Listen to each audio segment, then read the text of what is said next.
Halo teman-teman, ketemu lagi dengan saya Ronald.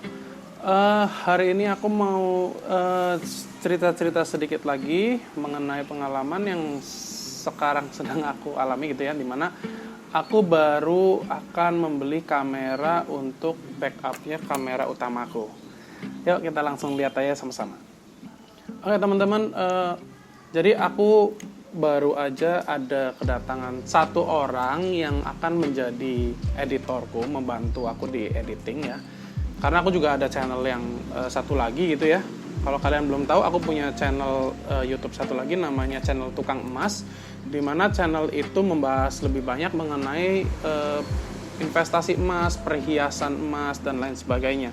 Ya jadi di channel itu pun aku membutuhkan bantuan editor karena keterbatasan waktu yang aku punya gitu ya. Jadi sekalian aku mau bikin satu studio kecil gitu ya, karena sebelumnya kan aku ngambil video itu biasanya ya di sini di halaman rumah, di mobil gitu ya. Jadi mau bikin sebuah studio yang lebih proper, jadi kalau ngambil video itu lebih enak gitu. Nah jadi karena aku akan kedatangan satu videographer atau satu editor ini, aku membutuhkan beberapa peralatan untuk improve quality videoku gitu ya. Buat kalian yang belum tahu ya, jadi aku sebetulnya menggunakan kamera ini untuk selama aku bikin channel YouTube itu ya. Itu aku menggunakan kamera ini, yaitu kamera Lumix G7 ya. Kenapa aku ngambil kamera ini? Jadi aku beli kamera ini kira-kira 2017 ya, berarti 5 tahun yang lalu. Nah, jadi waktu itu kenapa aku ngambil kamera ini? Pertama, waktu itu saingannya adalah, atau kompetisinya adalah antara Lumix G7 dan Sony Alpha 6300, A6300. Nah, kenapa akhirnya aku condong ke sini, ke Lumix ini? Pertama, ya dua-duanya sama-sama punya bisa mengambil video dalam bentuk 4K, itu yang pertama. Nah, kemudian yang kedua, isu-isu yang aku dengar, Sony itu sering overheat ya. Kalau di 4K itu sering overheat. Nah, kalau Lumix rata-rata enggak. Nah, kalau kita lihat juga, Sony dan Lumix itu sebenarnya sama-sama memiliki history yang panjang dalam dunia pervideografian gitu ya. Jadi mereka sering bikin kamera-kamera untuk studio, untuk film-film bioskop gitu ya, film-film Hollywood itu juga udah pengalamannya udah banyak, jadi cukup mumpuni nih. Nah, kalau yang aku baca setelah itu aku baca lebih lanjut ya, si Lumix ini warnanya lebih enak. Kemudian memang dia kan lebih kecil ya, sensornya lebih kecil. Sensornya dia itu cuma micro four thirds, sedangkan kalau Sony Alpha 6300 itu kan APS-C.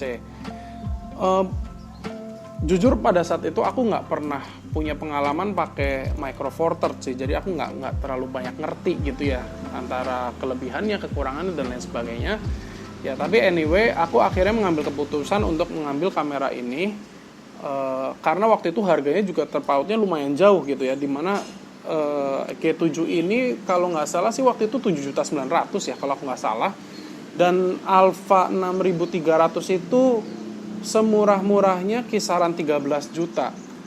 Nah, aku kan dari dulu sudah suka dengan fotografi dan lain sebagainya.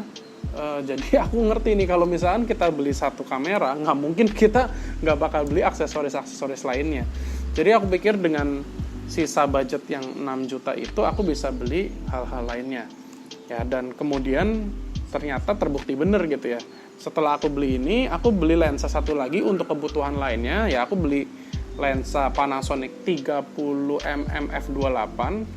Tapi itu sebetulnya lensa yang aku beli untuk kebutuhanku yang lain, dimana aku punya toko emas dan aku butuh mengambil beberapa detail makro lens gitu ya. Karena lensa itu lensa yang 30mm itu ya, itu adalah lensa makro. Tapi nggak berarti buat kalian yang suka portrait, katakanlah itu butuh mengambil lensa itu, enggak juga gitu ya. Karena lensa 30mm f2.8 itu memang betul-betul kamera makro. Nanti aku akan tunjukkanlah sama kalian apa sih bedanya lensa makro dan lensa biasa ya. Kalau ini kan lensa kit bawaannya ya, ini lensa biasa. Oke, nah Jadi sekarang setelah kedatangan editorku ini, aku butuh kamera satu lagi untuk cadangan atau untuk B-roll gitu ya. Nah setelah sekian lama aku melakukan riset, yang gak terlalu lama banget sih ya sebetulnya, paling cuma 2 mingguan aku melakukan riset. Akhirnya aku memutuskan untuk mengambil satu kamera lagi dengan batasan seperti ini. Kameranya itu harus 4K, karena kameraku yang ini udah 4K. Itu pertama, harus bisa 4K. Yang kedua, aku sudah punya lensa Canon, aku sudah punya lensa Nikon, meskipun bukan yang mahal-mahal dan banyak jumlahnya enggak. Tapi aku nggak mau lari dari situ. Jadi Sony itu sudah di luar pertanyaan gitu ya. Nikon, aku sebenarnya suka sekali sama brand Nikon karena warna yang ditampilkan itu bagus banget gitu ya. Nah, jadi antara Nikon dan Canon ini sebetulnya aku lebih condong ke Nikon. Tapi mirrorless-nya Nikon itu sampai terakhir yang sebelum Z50 ya, itu jelek banget. Itu Nikon One gitu, Nikon One J5, Nikon One J1 dan lain sebagainya. Itu menurut aku kualitasnya sangat jelek sekali. Nah, jadi pilihannya selanjutnya adalah antara Lumix atau Canon. Nah, kenapa aku akhirnya nggak mengambil Canon? Karena harganya masih tergolong mahal. Jadi kayak gini, untuk aku lebih percaya dengan kamera yang aku pernah pegang gitu ya. Canon, aku pernah pegang Canon M50. Itu APS-C kalau nggak salah ya. Sensornya APS-C, bisa 4K, bahkan dia 1080-nya itu bisa 120p, bisa slow motion. Menurut aku itu sangat menarik sekali, tapi harganya masih terlalu tinggi, karena bekasannya itu pun masih di angka kisaran minimal 6 mungkin ya, 6-7 juta. Jadi akhirnya aku mengambil keputusan, aku akan menambah kamera Lumix. Nah ini enak, kenapa? Karena lensanya bisa sharing, itu pertama jelas. Dan yang kedua, Lumix itu berarti kalau kita ngomong sama-sama brand ya, karena kan sebelumnya aku Lumix. Nah kalau aku nambah kamera Lumix lagi, setidaknya color science-nya sama. Jadi pada saat kita color grading itu nggak perlu menyesuaikan terlalu banyak. So end up aku membeli sebuah kamera ya, kamera bekas second hand. Kameranya itu adalah Lumix GF9. Ya, sesimpel karena dia bisa 4K dan speknya nggak beda jauh dengan kamera ini ya, sensornya segala macam nggak terlalu beda jauh. Jadi aku pikir ya cukup mumpuni lah. Dan harganya itu tergolong murah karena aku mendapatkan harga untuk kitnya ya, berarti body dan juga lensa itu mendapatkan di harga kisaran 3 juta. Itu sudah aku riset dan itu harganya cukup tergolong murah lah. Nah aspek kedua atau faktor kedua yang aku pertimbangkan itu Lumix sebagai sensor yang memiliki sensor micro four thirds itu sebetulnya sangat haus cahaya gitu ya. Jadi kalau misalnya kita ngomong kita nge-shoot di siang bolong itu nggak masalah sama sekali, dan aku rasa mau kamera compact, kamera handphone, kamera APS-C, kamera full frame, kalau misalnya kita ngomong dengan banyak cahaya siang bolong itu nggak ada masalah sama sekali, semuanya akan menghasilkan gambar yang sangat bagus ya. Balik lagi tergantung di lensanya, apakah lensanya tajam atau enggak. Jadi aku pikir aku akan menginvestkan sebagian dari danaku ini, budgetku ini untuk lighting dan juga untuk lensa yang bukaannya besar. Jadi pada saat ini setelah aku membeli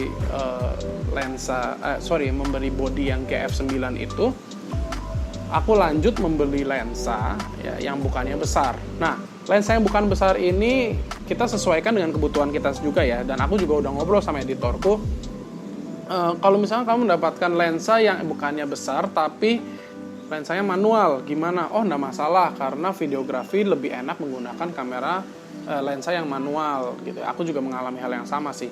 Ya, so aku akhirnya mengambil keputusan untuk membeli lensa TT Artisan atau TT Artisan ya, maaf ya. TT Artisan 17mm f1.4. Lensanya nggak terlalu mahal karena dia manual only ya. Itu aku beli di harga kisaran 1,8 juta dari JPC Kemang. Nah, kenapa aku akhirnya mengambil lensa itu? Sekali lagi karena body Lumix ini dengan sensornya yang micro four thirds itu sangat haus cahaya. Jadi salah satu trik yang kita bisa lakukan adalah either kita tambah lighting atau kita ganti lensanya dengan lensa yang bukannya kecil.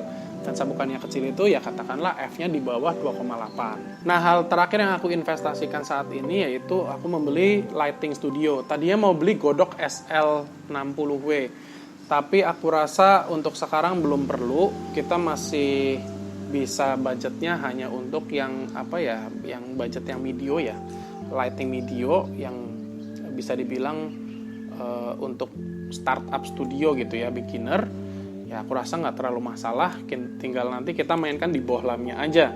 So untuk next projectku ke depan ya, jadi karena aku kedatangan sekali lagi ya, karena aku kedatangan orang yang akan membantu aku di videografi dan editing, jadi aku menginvestasikan hal-hal tersebut gitu ya. Jadi yang pertama aku investasikan adalah body kamera, yaitu GF9.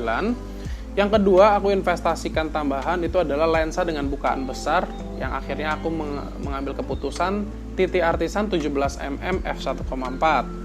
Dan yang ketiga aku investasikan ke studio lighting ya, meskipun nggak terlalu mahal, bukan yang pro lighting yang pro, tapi aku rasa itu sudah cukup membantu dan akan menghasilkan gambar yang bagus di video-video selanjutnya. Oke, so teman-teman, segitu dulu videoku hari ini. Itulah cara aku mengambil keputusan kamera apa yang akan aku beli, lensa apa yang akan aku beli. Jadi alokasi dana gitu ya, alokasi dana sesuai dengan kebutuhan yang aku butuhkan saat ini. So gimana teman-teman, ada pertanyaan? Kalau misalkan kalian mau nanya, monggo silahkan tanya aja, aku akan jawab sebisa mungkin.